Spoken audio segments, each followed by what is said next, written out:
ni Baby Kuna. May tubig na eh. Sabi ni Mrs. Puntahan natin.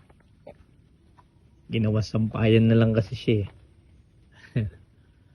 Meron nga oh. Lubog na. Ayan oh.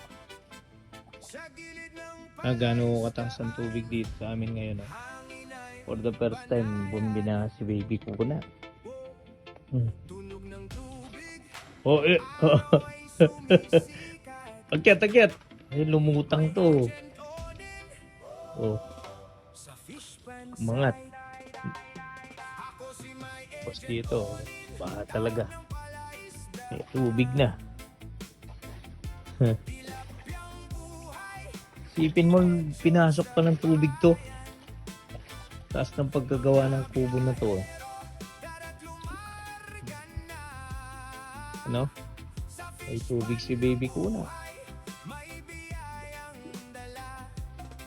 Malamang may tumakas na isda na sa paligid talaga ito.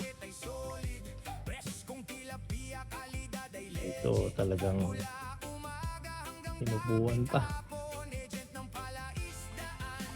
Malalim na banda dun yan. May hukay kasi dun. Lubog yung mga fish pa noon. Sanib-sanib na. Walang bababa. Ay. May tubig si Baby Kuna oh. Ilang taon na rin to. Pero ngayon pa lang nagkatubig.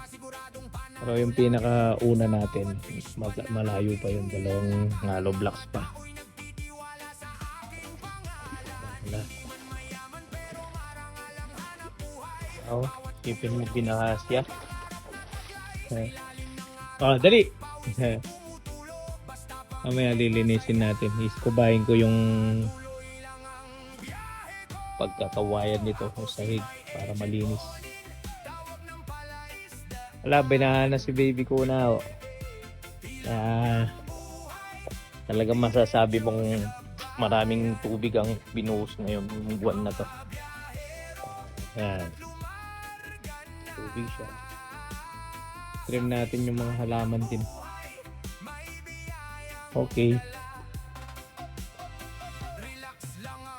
Labas. Oh, kayo labas. Hugas muna tayo ng paa. Mamaya linisin natin ng kubo. Go.